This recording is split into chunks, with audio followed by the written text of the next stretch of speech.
चार बढ़िया एकदम। जैसे मेरी एनर्जी एकदम हाई है वैसे ही मेरे को उम्मीद है कि आपकी भी एनर्जी बिल्कुल हाई होगी। आज मैट्रिसेस का दूसरा लेक्चर है जिसमें आपको पूरा फील आ जाएगा। चलिए स्टार्ट करते हैं दूसरा लेक्चर। आखिरी लेक्चर में मैंने आपको ऑर्डर डिग्री बताई थी और आज मैं फिर ऑर्डर डिग्री से स्टार्ट कर रहा हूँ और आज एनसीईआरटी के एक्सरसाइज 3.1 के हर क्वेश्चन सॉल्व कराऊंगा। जैसे सेम एनसीईआरटी में क्वेश्चन दे रखे हैं वैसे सेम क्वेश्चन नहीं रहेंगे, कुछ अलग रहेंगे, कुछ आप अपना दिमाग लगा के सॉल्व कीजिएगा। लेकिन अगर आप ये लेक्चर देख के आगे पहुंचते हैं तो आप बोर्ड के एग्जाम का एक क्वेश्चन कंफर्म कर चुके होंगे। एक क्वेश्चन इस एक्सरसाइज से बोर्ड एग्जाम में जरूर आएगा। पहले तो आपको ऑर्डर डिग्री पता रहना चाहिए। ऑर्डर डिग्री उस दिन बताया था। ऑर्डर डिग्री में डिग्री नहीं है, ऑर्डर से देखिए। जैसे ये मैट्रिक्स दे रखी है 2 4 3 5 4 6 ये दे रखी है। इसका पूछते हैं ऑर्डर क्या है। तो ऑर्डर हमेशा क्या होता है, मैंने आपको बताया था m क्रॉस n। m क्या रहता है, रो रहती है, और n क्या रहता है, कॉलम रहता है। m रो n कॉलम। हमेशा रो क्या कहता है, मैं बड़ा हूं, मैं आगे आऊंगा। बड़ा नहीं होता है लेकिन अपने आप को बड़ा मानता है। तो इसमें रो कौन सी है, एक r1 है, एक ये r2 है। इसमें कॉलम कौन से, एक c1 c2 c3। There are 3 columns and 2 row. Row क्या है, बड़ा मानता है, मैं बड़ा हूं, मैं आगे आऊंगा। तो ये देखो 2 रो 3 कॉलम, यही ऑर्डर है, आंसर हो गया। ठीक है। अब जैसे बी मैट्रिक्स दे रखे हैं, इसका क्या काम करेंगे आप लोग, पॉज करेंगे, अपने आप ट्राई करेंगे, फिर मैं आज आंसर चेक करेंगे। देखिए जैसे 2 4 3 5 4 6 3 4 8 ऐसी मैट्रिक्स दे रखी है। तो इसका ऑर्डर मैंने पूछ लिया आपसे, ऑर्डर क्या होगा। तो आप ऑर्डर पॉज करिए, निकालिए, फिर देखिए। देखिए ये क्या है, R1, ये R2, ये R3। ठीक है। ये क्या है, ये C1, ये C2, ये C3। समझ में आया। 3 रो है, 3 कॉलम है। क्या होता है ऑर्डर, ऐसे लिखेंगे m cross n is the order. m क्या है, इसमें रो होती है। रो कितनी है, 3 रो है, 3 क्रॉस 3। ठीक है, समझ में आया। ये ऑर्डर हो गया। अब आइए नंबर ऑफ एलिमेंट्स की बात करते हैं।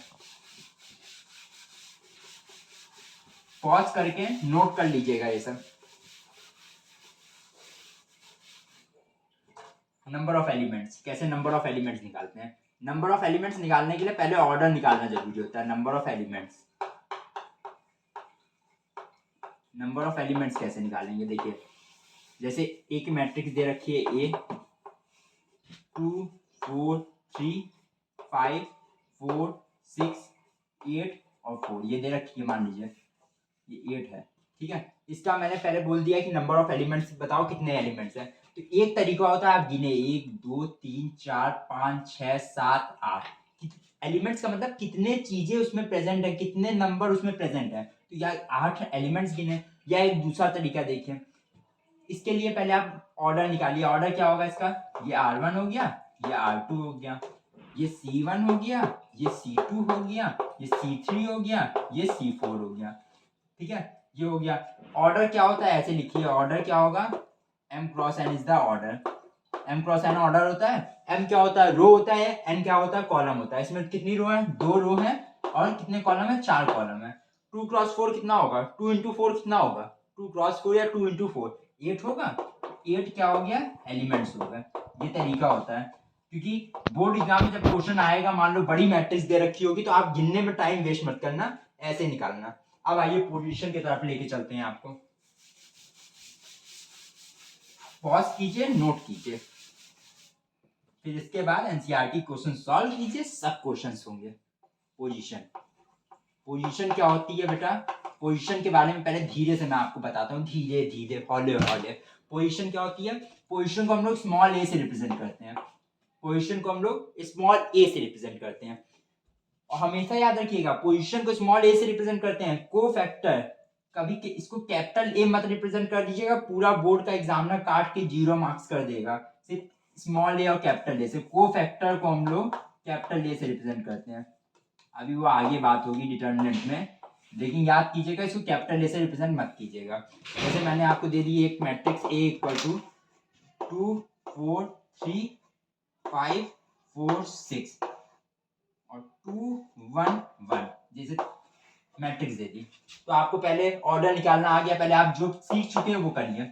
R1 R2 R3 पोजीशन निकालने के लिए ऑर्डर निकालना कोई इंपॉर्टेंट नहीं होता है, लेकिन आपने जो सीखा है वो देख लीजिए, प्रैक्टिस कर लीजिए। C1 C2 C3 इसका ऑर्डर क्या होगा बेटा, m cross n is the order होता है। तो इसमें कितने रो हैं, there are 3 rows and 3 column, तो 3 cross 3 is the order. How many elements in this matrix, देखो इस मैट्रिक्स में कितने एलिमेंट हैं, यहाँ तो एक एक गिनो या तो इसको मल्टीप्लाई करके बता दो। 9 एलिमेंट्स हैं, 9 एलिमेंट्स हैं। ठीक है, क्लियर हुआ। अब चलिए हम लेके चलते हैं आपको पोजीशन की तरफ। जैसे मैंने पूछ दिया ये क्या पोजीशन है, ये कौन सा रो है, ये फर्स्ट रो है, और ये क्या है, फर्स्ट कॉलम है, तो ये पोजीशन का नाम हुआ A11। First row first column, ये कौन सी पोजीशन हुई, A11 first row first column. ये कौन सी पोजीशन हुई, फर्स्ट रो सेकेंड कॉलम। मतलब रो हमेशा पहले आता है। रो क्यों पहले आता है, रो अपने आप को बड़ा मानता है, हम बड़े हैं, होता बड़ा नहीं है, लेकिन एक जो नहीं होता है जो रुतबे में चलता है कि हम ही बड़े हैं, हमसे बड़ा कोई नहीं है। ये फर्स्ट रो सेकेंड कॉलम, हमेशा रो से देखिएगा। रो मैट्रिक्स और डिटर्मिनेंट में हमेशा अपने आप को रो ही आगे मानेगा, कभी कॉलम नहीं आगे होगा, हमेशा रो कहेगा मैं आगे हूँ। First row second column, A12 ये पोजीशन हो गई। ये क्या है, फर्स्ट रो थर्ड कॉलम, तो A13 ये पोजीशन हो गई। ये क्या है, सेकेंड रो, इसमें भी रो आगे आएगा, सेकेंड रो और फर्स्ट कॉलम, तो A21 पोजीशन ये हो गई। ये second row second column, A22 position हो गई। ये second row third column, A23 position हो गई। हमेशा रो क्या कहेगा, मैं आगे हूँ, मैं बड़ा हूँ, मैं आगे रहूंगा और कोई नहीं रहेगा। ये देखो अब ये क्या है, इसमें कौन सी रो चल रही है, थर्ड रो चल रही है, A थर्ड 3 1, तो थर्ड रो फर्स्ट कॉलम हो गया, थर्ड रो और फर्स्ट कॉलम। ये कॉलम फर्स्ट है, थर्ड रो फर्स्ट कॉलम। तो कॉलम क्या है, कॉलम क्या है, कॉलम देखो डरने वाला आदमी है, वो कहता है कि भाई मैं रो से लड़ाई नहीं करूंगा, रो से करूंगा लड़ाई पता नहीं मार मूर दे, जैसे आप लोग करते हो लड़ाई वड़ाई करते हो ना आप लोग, वैसे ही। थर्ड रो है, ये थर्ड रो है, ये सेकेंड कॉलम है। ये क्या है, थर्ड रो सेकेंड कॉलम। ये थर्ड रो है, थर्ड कॉलम है, ये थर्ड रो थर्ड कॉलम। आपको समझ में आया होगा ये तो क्लियर हो गया। अब कैसे पोजीशन में पूछूंगा आपको वो बताइएगा। आइए एक सिंपल सा रिप्रेजेंटेशन करके आपको दिखा देता हूँ कैसे मैंने वो किया था। जैसे 3x3 मैट्रिक्स है, जिसको नहीं समझ में आया वो ये देख ले, आया होगा सबको मेरे को उम्मीद है, लेकिन मैं शॉर्टकट एक और बता रहा हूँ। ये A11 होता है, ये A12 होता है, जो इंस्टीट्यूशन में सिखाते हैं रटाते हैं, वो रटने का तरीका ये होता है। A22 A23 A31 A32 A33 कहते हैं, रट लो। ये R1 होता है, ये R2 होता है, ये R3 होता है, ये C1 होता है, ये C2 होता है, ये C3 होता है, कहते हैं रट लो इसको। लेकिन रटना नहीं है, मेरे बच्चे जो हैं रटेंगे नहीं। अब जो एग्जाम बोर्ड का देने जा रहे हैं वो भी, और जो जिनको देना है अगली साल वो भी। ये फर्स्ट रो है, फर्स्ट कॉलम है। रो अपने आप को क्या कहेगा, सबसे सीधा सा फंडा है, रो अपने आप को बड़ा समझता है। रो कहता है मैं बड़ा आदमी हूँ, लेकिन बड़ा आदमी होता नहीं है, लेकिन अपने आप को बड़ा आदमी मानता है। वो कॉलम क्या रहता है, छोटा आदमी भैया, सीधा घर जाने वाला। उसको डर लगता है कहीं ऐसा ना हो जाए कि मैं रो से पंगा लूं तो रो मेरे को मार दे, इस चक्कर में रो अपने आप को आगे मानेगा। देखो ये क्या है, फर्स्ट रो फर्स्ट कॉलम, तो A11, first row second column, तो A12, first row third column, तो A13, सेकेंड रो और फर्स्ट कॉलम, सेकेंड रो, ये सेकेंड रो चालू हो गई, ये सेकेंड रो है ना, R2 है, सेकेंड रो फर्स्ट कॉलम, तो A21, second row second column, तो A22, second row third column, A23, third row first column, A31, third row second column, A32, third row third column, A33। मजा आया। अब चलिए दूसरी किताब, position का कैसे पूछा जाएगा। मैं इसको थोड़ा सा जल्दी जल्दी इसलिए कर रहा हूँ क्योंकि उस दिन के लास्ट लेक्चर में लास्ट टॉपिक यही मैंने पढ़ाया था। ये देखिए, अब एक और चीज देखिए, 2 4 5 3 5 6 ऐसे दे दिया मैंने। अब मैंने कह दिया आपको, मान लीजिए ऐसे फाइंड क्या फाइंड करो, A12 फाइंड करो, A22 फाइंड करो, A33 फाइंड करो। अब मेरे बच्चे जो जिनको समझ में आ गया वो पॉज करके ट्राई करें। A12 का मतलब क्या है, ये क्या है, रो होगी, रो क्या है, कॉलम होगी। तो first row second column, first row ये R1 है, ये 3 नहीं होगा, 3 तो एलिमेंट ही नहीं है, इसको हटा दो। एक मिनट रुकिए, इसको हटा दो। ऐसे देखो R1 R2 दो रो हैं, पहले ऑर्डर लिख लीजिए C1 C2 C3। इसका ऑर्डर क्या हुआ, m क्रॉस n होता है, तो 2 क्रॉस 3 इज द ऑर्डर। हुआ कि नहीं हुआ बेटा? R1 R2 दो रो 3 कॉलम, तो 2 क्रॉस 3 इज द ऑर्डर। समझ में आया? अब देखिए क्या पूछा गया है, A12 का मतलब आपको समझ में आया होगा, first row second column. First row, पहले रो कहेगा मैं बड़ा, first row second column.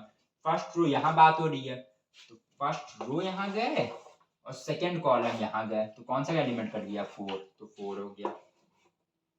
Second row second column, तो सेकंड रो की तरफ गया, सेकंड रो की तरफ चलते हैं। सेकंड रो ऐसे ऐसे, सेकंड रो और सेकंड कॉलम, ये कौन सा एलिमेंट कट गया, 5, तो 5 हो गया। समझ में आया? क्लियर? अब चलिए आपको लेके चलते हैं। ये क्लियर हो गया ना पूरा? इसको पॉज करके नोट कर लीजिएगा। अब देखिए आपको एनसीईआरटी क्वेश्चंस की तरफ लेके चलते हैं। एनसीईआरटी क्वेश्चंस, एनसीईआरटी क्वेश्चन किसके, 3.1 के, एक्सरसाइज 3.1।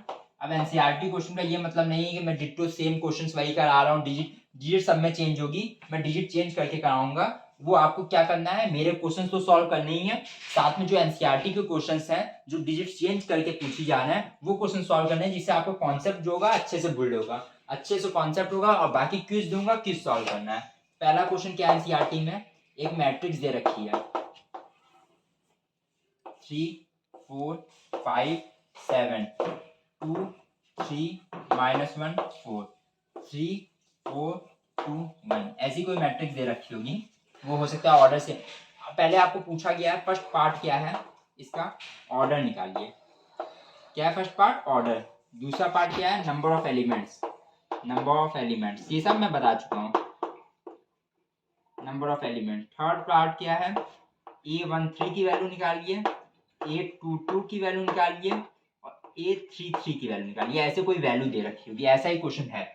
तो पहला क्या है, ऑर्डर। ऑर्डर कैसे आप निकालोगे, रो मैं बढ़ाऊं तो पहले रो और कॉलम पता करो, ये R1 है, ये R2 है। जिसको आ गया है वो पॉज करे वीडियो को और ट्राई करे। R1 है, ये R2 है, ये R3 है, 3 रोज है। हॉरिजॉन्टल रोज को, हॉरिजॉन्टल में जो आता है उसको रोज कहते हैं, पता है, C1 C2 C3 C4। There are 3 rose, R1 R2 R3, 3 रोज हैं। कॉलम कितने, C1 C2 C3 C4, 4 columns हैं। ऑर्डर क्या होता है, m क्रॉस n होता है, m cross n is the order होता है। ऑर्डर क्या होगा, m क्रॉस n। m क्या होता है, रो होती है। रो क्या होता है, मैं बड़ा आदमी हूँ भाई और कोई नहीं होगा, तो रो क्या होता है, बड़ा होता है। तो रो कितनी है यहाँ पे, 3 रो है, 3 रो है। कितने कॉलम है यहाँ पे, 4 कॉलम है भाई, 4 कॉलम है। कि 3 क्रॉस 4 क्या हो गया, ऑर्डर हो गया। इसका ऑर्डर यहाँ लिख दीजिए, ऑर्डर क्या हो गया, 3 क्रॉस 4 इज द ऑर्डर हो गया। और नंबर ऑफ एलिमेंट्स कितने हो गए, नंबर ऑफ एलिमेंट्स 12। ये देखो एनसीईआरटी के बगल में आंसर लिख रहा है, क्या सुनाना पड़ेगा तुझे, 12। अब आपको ये समझ में आया? अब आपको क्या करना है, A13 की वैल्यू निकालनी है। अब इसको हटा रहा हूँ मैं, A13 की वैल्यू देखिए, A13 ये पहला क्या होगा, रो होगा, दूसरा क्या होगा, column. First row third column, first row third column, first row हटाया, फर्स्ट रो हटाया, थर्ड कॉलम हटाया। देखो ये सिंपल सा ट्रिक, कौन सा एलिमेंट कर गया, 5, तो 5 हो गया। Second row second column, second row second column, देखो सेकंड रो सेकंड कॉलम कैसे होता है, सेकंड रो हटाया, सेकंड रो हटाया, सेकंड कॉलम हटाया, कौन सा एलिमेंट कर गया, 3। अब ये तो सबको समझ में आ गया होगा, क्लियर है? काटना कूटना तुम लोग को बहुत अच्छे समझ में आता है। अब थर्ड वाला जो है, थर्ड रो थर्ड कॉलम, वो भी कर देता हूँ, लेकिन कर दो नहीं तो कहेंगे भैया ने किया नहीं। ये देखो ये कट गया, ये एलिमेंट कट गया, तो ये क्या होगा, third row third column is the element of 2। Clear? अब चलिए, आपको ये पहला क्वेश्चन था एनसीईआरटी का, ऐसा ही क्वेश्चन दिया होगा। अब हम आपको लेके चलते हैं दूसरे क्वेश्चन पे। दूसरा देखिए, अब सेकंड क्वेश्चन क्या है एनसीईआरटी का, अगर मैट्रिक्स में, इफ अ मैट्रिक्स, अगर ऐसे देखिए, मैं पहले क्वेश्चन समझा रहा हूँ, क्वेश्चन आप समझिए। क्वेश्चन क्या है, अगर मैट्रिक्स में ऐसा क्वेश्चन पढ़िएगा, एनसीईआरटी पहले क्वेश्चन पढ़िएगा आप लोग। मैट्रिक्स में अगर 12 एलिमेंट्स हैं, मैट्रिक्स में अगर 12 एलिमेंट्स हैं, तो इसका पॉसिबल ऑर्डर्स क्या होगा, पॉसिबल ऑर्डर फाइंड करना है, possible order. What are the possible order it can have. 12 element है, 12 एलिमेंट का आप क्या समझ रहे हैं, मतलब m cross n equal to क्या है, 12 के बराबर है, ठीक है। m क्रॉस n और रो इनटू कॉलम करते हैं तभी तो एलिमेंट्स आते हैं, आपको बताया ना ऑर्डर क्या होता है, m क्रॉस n होता है। m cross n equal to क्या होता था, नंबर ऑफ एलिमेंट्स के बराबर होता था, m cross n equal to 12 के बराबर है। तो इसका पॉसिबल ऑर्डर क्या होंगे, सीधा सा फंडा, इसके मल्टीपल लिख दो। 12th क्लास में देखो मल्टीपल क्या होता है, 12 का क्या multiple, 1 cross 12 means it has 1 row 12 column, ऐसा हो सकता है। 12 cross 1 means it has 12 row 1 column. 2 cross 6, 2 cross 6 का मतलब 2 रो 6 कॉलम। 6 क्रॉस 2, 6 क्रॉस 2 का मतलब 6 रो 2 कॉलम। 3 क्रॉस 4, 3 क्रॉस 4 का मतलब 3 रो 4 कॉलम। और 4 क्रॉस 3। अब आंसर मैच करो कैसा सही है कि नहीं है, अब सही है कि नहीं है कैसे पता चलेगा। 1 क्रॉस 12 करो 12 आएगा इसके बराबर। 12 क्रॉस 1 करो 12 आएगा इसके बराबर। 2 क्रॉस 6 करो 12 आएगा इसके बराबर। 6 क्रॉस 2 करो 12 आएगा इसके बराबर। 3 क्रॉस 4 करो 12 आएगा इसके बराबर। 4 क्रॉस 3 करो 12 आएगा इसके बराबर। क्लियर। अब देखिए ऐसा ही दूसरा पार्ट कराता हूँ इसी का, एक क्वेश्चन और है ऐसे ही कराता हूँ, फिर उसके बाद और क्लियर होगा आपको। ये 12 एलिमेंट्स का मान लीजिए मैट्रिक्स है, किसी मैट्रिक्स में मैट्रिक्स है 6 एलिमेंट्स, किसी मैट्रिक्स में 6 एलिमेंट्स हैं, तो इसके पॉसिबल ऑर्डर्स क्या होंगे, तो इसके पॉसिबल ऑर्डर क्या होंगे। आप क्या करेंगे मेरे बच्चे क्या करेंगे, उसको वीडियो को पॉज करेंगे, खुद से ट्राई करेंगे, फिर आके आंसर बताएंगे, नहीं तो मैं चालू करने जा रहा हूँ। देखो अब कर लिया होगा सबने। मैट्रिक्स है 6 एलिमेंट, तो मीन्स क्या है इसका, m cross n equal to 6 होगा। कैसे पता भैया m क्रॉस n, अच्छा ये बताओ, ये देखो ये बेसिक, जिसने पीछे नहीं देखा अच्छे से, m cross n equal to करने पे क्या आता था, एलिमेंट आता है। m cross n equal to क्या होता है, एलिमेंट होता है, ठीक है। m cross n equal to element हो गया। अब इसका पॉसिबल ऑर्डर क्या क्या होगा, मल्टीपल लिख दो। 1 क्रॉस 6 होगा, एक रो हो सकती है 6 कॉलम हो सकते हैं, रो पहले आएगा, एक रो 6 कॉलम। 6 क्रॉस 1 होगा, 6 क्रॉस 1 का मतलब 6 रो 1 कॉलम हो सकती है। 2 क्रॉस 3 होगा, 2 रो 3 कॉलम हो सकती है। 3 क्रॉस 2 का मीन्स 3 रो 2 कॉलम हो सकती है। क्लियर। अब चलिए आगे की तरफ लेके चलते हैं। अब आपको क्या है, फर्स्ट क्वेश्चन हो गया एनसीईआरटी का, सेकंड हो गया, थर्ड हो गया, पढ़िए और उसको ट्राई कीजिए, ऐसा ही क्वेश्चन है सब। अब आपको फोर्थ क्वेश्चन की तरफ लेके चलते हैं। फोर्थ क्वेश्चन यहाँ हो सकता है, मैं कंस्ट्रक्ट की तरफ लेके चल रहा हूँ आपको, कंस्ट्रक्शन की तरफ, कैसे मैट्रिक्स को कंस्ट्रक्ट करते हैं। फोर्थ क्वेश्चन या कंस्ट्रक्ट, पता नहीं मुझको क्या है कैसे है, कंस्ट्रक्ट करते हैं मैट्रिक्स को। कंस्ट्रक्ट का मतलब, किसी कंस्ट्रक्ट का मतलब क्या होता है, पहले तो क्वेश्चन आया तो पहले क्वेश्चन से मतलब समझिए, कंस्ट्रक्ट का मतलब क्या होता है। कंस्ट्रक्ट का मतलब होता है बनाना, मतलब कुछ चीज बनानी है, इसमें कंस्ट्रक्ट क्या करना है, कुछ तो दिया नहीं है। कंस्ट्रक्ट 2 क्रॉस 2 मैट्रिक्स, क्या ऐसा क्वेश्चन आ गया तो आप क्या मानेंगे, क्वेश्चन सही है, नहीं सही है। कंस्ट्रक्ट का कब भी क्वेश्चन आएगा तो एक कंडीशन आपको गिवन होगी, कंस्ट्रक्शन का जब भी क्वेश्चन आएगा तब एक कंडीशन आपको गिवन होगी। कंस्ट्रक्ट हमने 2 क्रॉस 2 मैट्रिक्स को लिख दिया लेकिन कोई कंडीशन नहीं थी। अब देखिए हम एक कंडीशन दे रहे हैं, ए आई J equal to I plus जे का होल स्क्वायर अपॉन 2। इसमें भी ये आई क्या होता है, रो होता है, जे क्या होता है, कॉलम होता है, ये सब आपको पता रहना चाहिए। 2 क्रॉस 2 की मैट्रिक्स कंस्ट्रक्ट करनी है, तो पहले 2 क्रॉस 2 की मैट्रिक्स कंस्ट्रक्ट कर दो और फिर उसके बाद वैल्यू निकालते हैं। 2 क्रॉस 2 की मतलब, 2 क्रॉस 2 की मैट्रिक्स का मतलब क्या होगा, जिसमें 2 रो होगी 2 कॉलम होगा। देखिए एक ऐसी मैट्रिक्स बनाना है, A11 A12 A21 और A22, यही होगी मैट्रिक्स 2 क्रॉस 2 की। इसमें R1 है, R2 है, C1 है, C2 है। 2 क्रॉस 2 की मैट्रिक्स है, 2 रो है, इसमें 2 कॉलम है।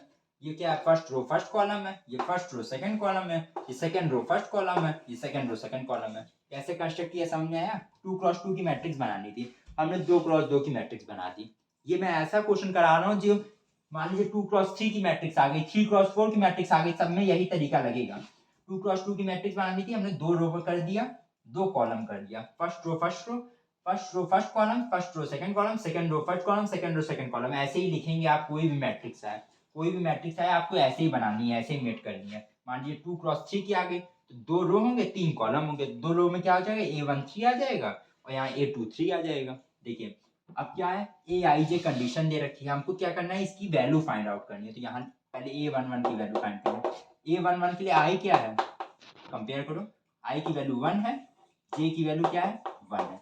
क्लियर, i की वैल्यू क्या है 1 प्लस 1 का होल स्क्वायर अपॉन 2 का स्क्वायर कितना होता है 2 का स्क्वायर 4 अपॉन 2 आ गया। A11 की वैल्यू क्या आ गई 2 आ गई। ठीक है, अब A12 की वैल्यू निकालो। A12 की वैल्यू i क्या है इसमें 1 है, i 1 है, j 2 है, तो 1 प्लस 2 का होल स्क्वायर अपॉन 2, 3 का स्क्वायर 9 अपॉन 2, तो 9 अपॉन 2 इसकी वैल्यू आ गई। अब A21 की वैल्यू निकालो, इसमें i की वैल्यू क्या है, i की वैल्यू 2, j की वैल्यू 1, 2 प्लस 1 का होल स्क्वायर अपॉन 2, इसकी वैल्यू क्या आ गई 9 अपॉन 2। अब A22 की वैल्यू निकालनी है, जगह ही नहीं बची भैया, कहाँ निकाले A22 की वैल्यू यहाँ निकालना है। देखिए A22 की वैल्यू i क्या है 2 है, देखो i क्या है 2 है, j क्या है 2 है, तो 2 प्लस 2 का होल स्क्वायर क्या होगा 4 का स्क्वायर 16। देखो ऐसे लिख लो बेटा, 2 प्लस 2 का होल स्क्वायर अपॉन 2, 4 का स्क्वायर क्या होगा 16 अपॉन 2, तो क्या आ गया 8 आ गया। अब 8 आ गया तो क्या है कंस्ट्रक्ट करना है, यहाँ ऐसे बनाया ऐसे। A11 की वैल्यू क्या है, A1 की वैल्यू क्या है 2 है, देखो 2 है। A12 की वैल्यू क्या है 9 अपॉन 2, 9 अपॉन 2। A21 की वैल्यू क्या है 9 अपॉन 2 और इसकी वैल्यू क्या है 8। ऐसे मैट्रिक्स को कंस्ट्रक्ट कर दिया। देखिए रुक जाइए, इसको आप साफ लिख दीजिए, इसको रफ कर देना और यहाँ पे लिख दे रहा हूँ, ठीक है। A11 की वैल्यू क्या आई है, A11 की वैल्यू क्या आई है 2 आई है। A12 की वैल्यू क्या आई है 9 अपॉन 2 आई है। A21 की वैल्यू क्या आई है 9 अपॉन 2 आई है। A22 की वैल्यू क्या आई है 8 आई है। ये ऐसे क्लियर। अब देखिए 2 क्रॉस 2 की मैट्रिक्स कंस्ट्रक्ट करा दिए, वो एनसीईआरटी में क्वेश्चन दे रखा है, उसके 3 पार्ट्स हैं, वो तीनों का देंगे। अब मैं एक और मैट्रिक्स कंस्ट्रक्ट करा रहा हूँ 2 क्रॉस 2 की कराई है, 2 क्रॉस 3 की करा रहा हूँ। देखिए अब देखिए कंस्ट्रक्ट करते हैं हम लोग 2 क्रॉस 3 मैट्रिक्स को कंस्ट्रक्ट करते हैं। किसको करेंगे 2 क्रॉस 3 मैट्रिक्स, वही तरीका, सब कुछ वही रहेगा 2 क्रॉस 3 मैट्रिक्स को। तो मेरे बच्चे क्या करेंगे 2 क्रॉस 3 की मैट्रिक्स को कंस्ट्रक्ट करना है। पहले कह रहा होंगे भैया कंडीशन तो दो, कंडीशन दे देता हूँ मैं, Aij इक्वल टू Aij, जे है ये i अपॉन जे देते हैं कंडीशन। अब कंस्ट्रक्ट करो, पहले 2 क्रॉस 3 की मैट्रिक्स कंस्ट्रक्ट करनी है, तो पहले क्या बनाएंगे ऐसे, जिसमें 2 रो हो, पहले क्या आता है रो और 3 कॉलम, तो A11 A12 A13, ठीक है। ये क्या हुआ A21 A22 A23। ये कैसे 1 1 क्या है first row first column, first row second column, first row third column. अब इसको कैसे कैसे पता चलेगा मेरे जो मैट्रिक्स बनी है वो बिल्कुल सही है। अगर ये सही बन गया तो ये सही आ जाएगा। ये बनाना ही कठिन होता है आप लोग के लिए, आप लोग के लिए ये बनाना कठिन है। तो कैसे पता चलेगा 2 क्रॉस 3 की बनानी है, देखो R1 R2 2 रो हो गए, 3 कॉलम हो गए C1 C2 C3, ठीक है। 2 रो 3 कॉलम बना दिया आपने, समझ में आ गया। इसका आंसर भी आप मैच कर सकते हो, 2 रो हो गए 3 कॉलम हो गए, बन गया बस। अब वैल्यू निकालनी है, तो A11 की वैल्यू 1/1, A12 की वैल्यू, अब देखिए इस बार मैं इतने अच्छे से क्लियर नहीं कर रहा हूँ आपको। 1 1 मतलब i की वैल्यू 1 j की वैल्यू 1, तो 1/1।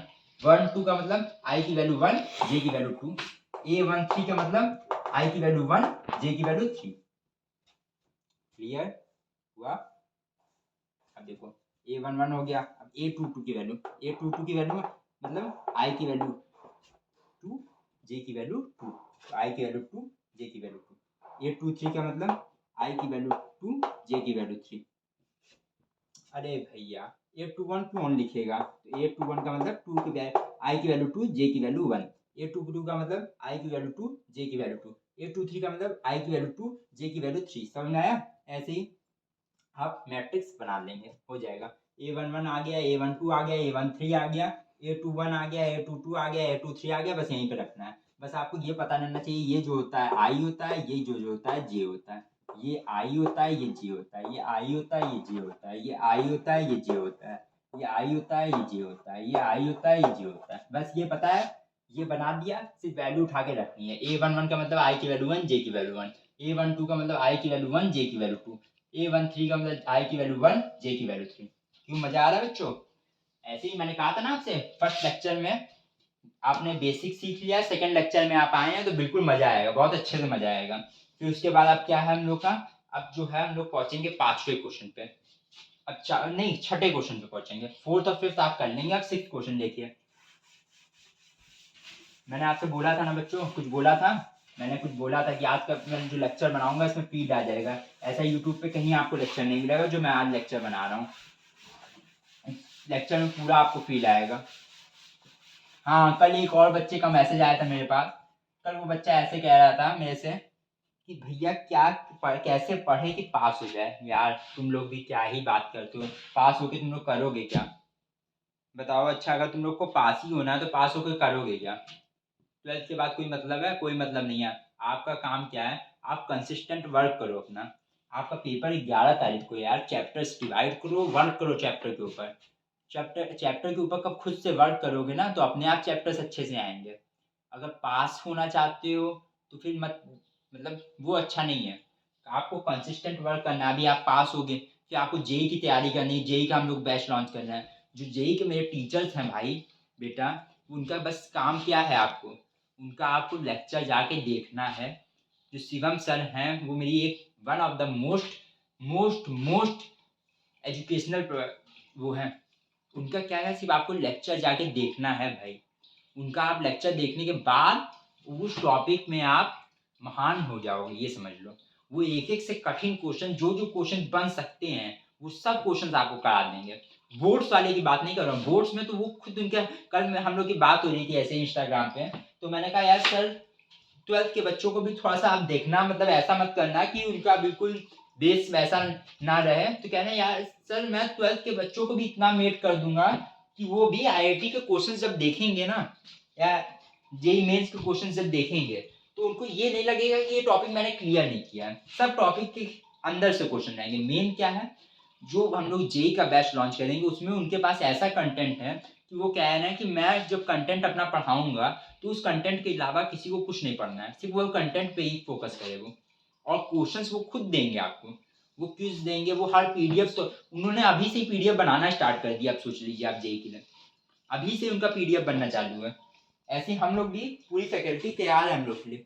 अब देखिए आप लोग, 6 क्या क्वेश्चन है, 6 क्या है, कंपेयर करना है। कंपेयर नहीं होगा, सीधा सीधा कंपेयर मत लिखो, फाइंड फाइंड करना है। एक्स वाई की वैल्यू फाइंड करनी। कैसे फाइंड करेंगे, ये एक्स प्लस वाई और ये दे लिया हमने वाई इक्वल टू 2 3, इसमें एक्स और वाई की वैल्यू फाइंड करनी। कैसे फाइंड करेंगे, अब सुनिए इसका तरीका, सुनिए इसका तरीका। इसकी ऑर्डर क्या है, ये R1 है, ये R2 है, ये C1 है। 2 क्रॉस 1 इसका ऑर्डर, दो रो एक कॉलम ऑर्डर है। इसका ऑर्डर क्या है, R1 है, R2 है। 2 क्रॉस 1 इसका ऑर्डर। अगर ये इसका ऑर्डर सेम है तब क्या होगा, कंपेयर हो जाएगा। कंपेयर कर दो, x plus y equal to, compare का मतलब दोनों बराबर हो जाएंगे। तो x plus y equal to 2 हो गया, वाई इक्वल टू 3 हो गया। वाई की वैल्यू आ गई 3, वाई की वैल्यू 3 आ गई। एक्स की वैल्यू निकालनी है तो वाई की वैल्यू इस इक्वेशन में रख दो, x plus 3 equal to 2। X की वैल्यू क्या आ गई, 2 माइनस 3, एक्स की वैल्यू -1। पॉज करके नोट करिए इस क्वेश्चन को, मोस्ट इंपॉर्टेंट क्वेश्चन है, बोर्ड एग्जाम में आता है क्वेश्चन, ऐसा क्वेश्चन। अब ऐसे ही एक और क्वेश्चन करा रहा हूँ एक्स वाई जेड की वैल्यू का।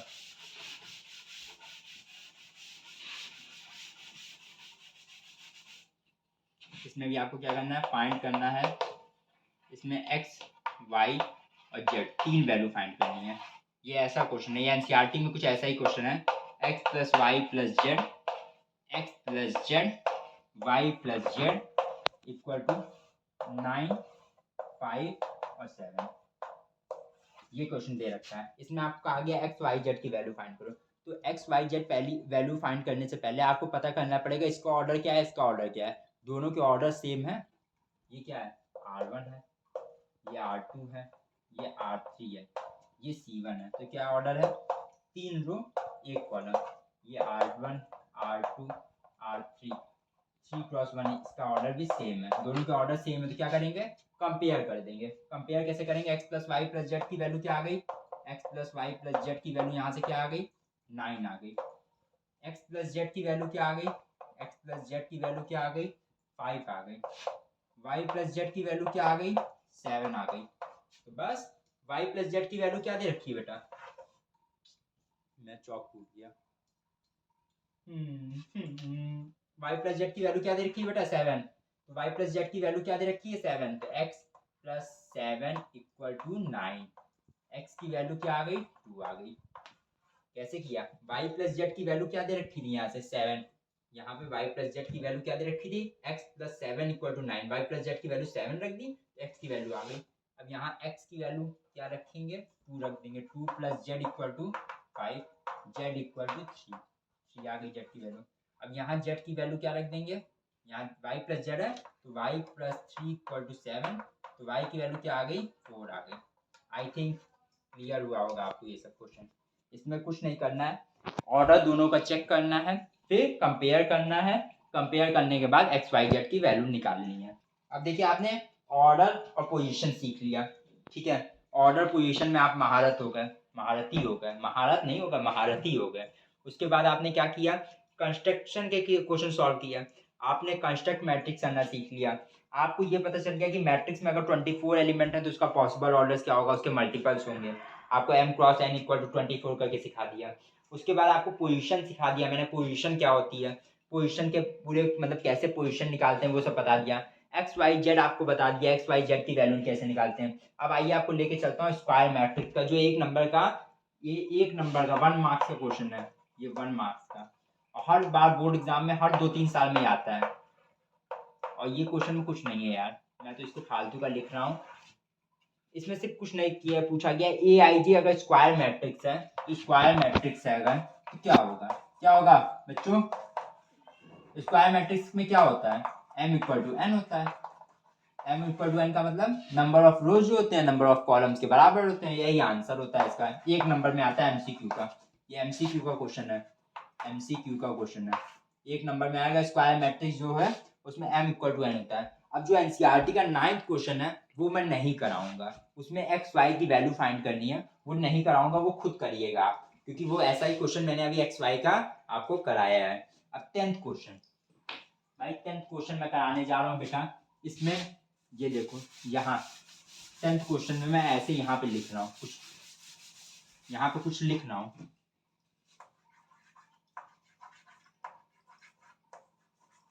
चार स्टार बनाए हैं, 4 स्टार के बाद यहाँ infinite,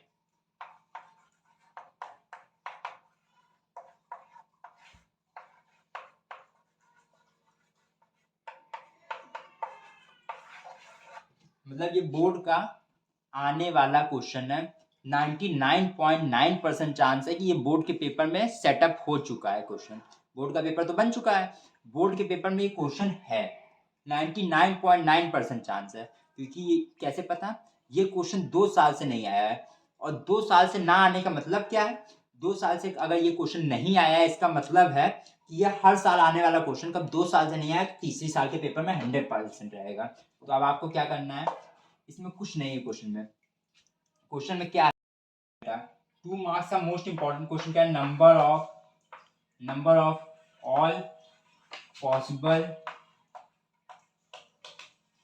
matrix of order, matrix of order क्या है 3 क्रॉस 3 है, विथ ईच एंट्री